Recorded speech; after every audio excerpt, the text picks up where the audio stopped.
Greetings, YouTube. I want you to imagine for a moment what the media and our culture would picture as the perfect rape victim. What do I mean by that? I mean the rape victim that no one is ever going to question. So we're going to choose America, which is where I live, and we're going to use that as the lens for looking at this. So for the perfect rape victim, I think that it's going to have to be a woman, teenager, maybe early 20s, white, virgin, churchgoer, no opinions that rock the boat, no history of antisocial behavior or drug use of any variety, no alcohol use. The kind of person that when she is in fact assaulted was on her way with a basket of cookies to grandmother's house. And when Little Red Riding Hood is assaulted, she's accosted at either weapon point or rendered incapable, say, with a blow to the back of the head, dragged into an alley and assaulted.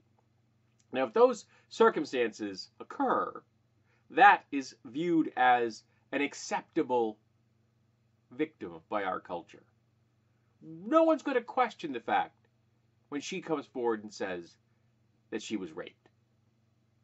Now you're probably saying this is an ugly concept. Why are we contemplating this? Why are we discussing this? We're discussing this because Little Red Riding Hood doesn't happen in the real world. Real rape victims don't look like Little Red Riding Hood with her basket of potential cookies. No. Real rape victims are a little more visceral and flesh and blood. And they aren't always white. And they aren't always virgins. And they aren't always straight or women. Real rape victims have drug problems and histories of mental illness. They have problematic behaviors. Did you see how she was dressed? I heard he was drunk at some kind of rave. Well, I can't believe that a guy that big could get raped. Real rape victims can't make those mythical claims of virginhood. Real rape victims are people. And we question people when it comes to rape. Now I know people are going to be typing furiously in the keyboard on their keyboards for leaving comments below talking about rape accusations. And I've discussed this in the past. False rape accusations run 2 to 8%, which is the same percentage for every other false claim of a criminal act. So it isn't any kind of aberration. But people place that percentage far higher when it comes to rape. They don't question muggings or car thefts or home invasions or just plain old robberies when you're out at the grocery store. They don't question those. But when it comes to rape, they do. Because people don't want to accept that it happens. People don't want to accept that they themselves could be victims.